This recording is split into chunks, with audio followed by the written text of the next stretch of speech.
Thank you so much for all the love, for all the warmth. Thank you for accepting me. Thank you very much.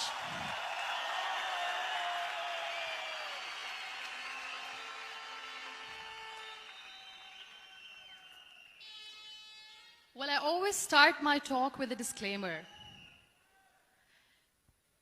And that disclaimer is that I've never claimed to be a motivational speaker. Yes, I do speak, but I feel more like a storyteller because wherever I go, I share a story with everyone. I believe in the power of words. Many people speak before they think, but I know the value of words. The words can make you, break you, they can heal your soul, they can damage you forever. So I always try to use the positive words in my life wherever I go. They call it adversity, I call it opportunity. They call it weakness, I call it strength. They call me disabled, I call myself differently abled. They see my disability.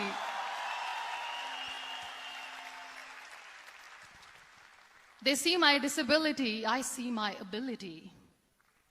There are some incidents that happen in your life, and those incidents are so strong that they change your DNA. Those incidents or accidents are so strong that they break you physically.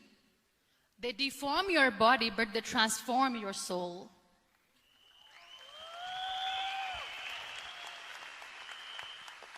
Those incidents break you, deform you, but they mold you into the best version of you. And the same thing happened to me. And I'm going to share what exactly happened to me. I was 18 years old when I got married. I belonged to a very conservative family, a Baloch family. My father wanted me to get married. And all I said was, if that makes you happy, I'll say yes. And of course, it was never a happy marriage. Just about after 2 years of getting married, about 9 years ago, I met a car accident. Somehow my husband fell asleep and the car fell in the ditch. He managed to jump out, saved himself. I'm happy for him. But I stayed inside the car and I sustained a lot of injuries. My right arm was fractured. The wrist was fractured. Shoulder bone and collarbone were fractured. My whole rib cage got fractured. And because of the rib cage injury, lungs and liver were badly injured. I couldn't breathe. I lost urinary bowel control. That's why I have to wear the bag wherever I go. But that injury that changed me and my life completely as a person and my perception towards living my life was the spine injury. 3 vertebrae of my backbone were completely crushed and I got paralyzed for the rest of my life. So this accident took place in a far-flung area in the outskirts of a very small province, Balochistan, where there was no first aid, no hospital, no ambulance. I was in the middle of nowhere in that toppled car. Many people came to rescue. They gave me CPR. They dragged me out of the car. And while they were dragging me out, I got the complete transection of my spinal cord. And now there was this debate going on, should we keep it here? She's going to die, where should we go? There is no ambulance.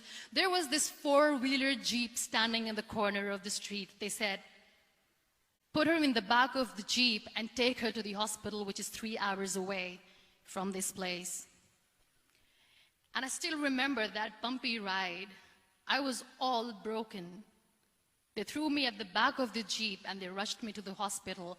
That is where I realized that my half body was fractured and half was paralyzed. I finally ended up in a hospital where I stayed for 2.5 months. I underwent multiple surgeries. Doctors have put a lot of titanium in my arm. There's a lot of titanium at my back to fix my back. That's why people in Pakistan call me the Iron Lady of Pakistan.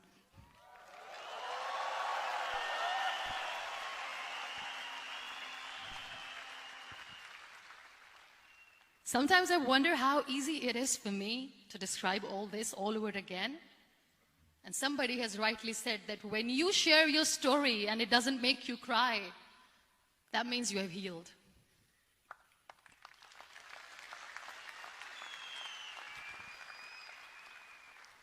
Those 2.5 months in the hospital were dreadful.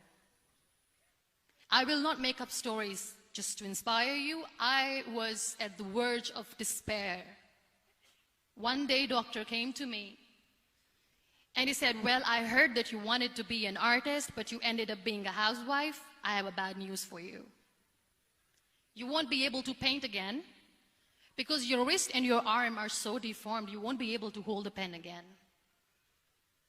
And I stayed quiet. Next day, doctor came to me and said, your spine injury is so bad, you won't be able to walk again. I took a deep breath and I said, it's all right. The next day, doctor came to me and said, because of your spine injury and the fixation that you have in your back, you won't be able to give birth to a child again. That day, I was devastated. I still remember, I asked my mother, why me? And that is where I started to question my existence. Why am I even alive? What's the point of living?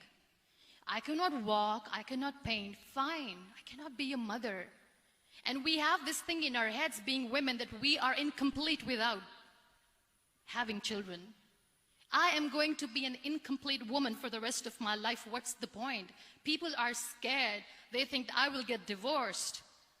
What is going to happen to me? Why me? Why am I alive? We all try to chase this tunnel. We all do this because we see light in the end of the tunnel, which keeps us going.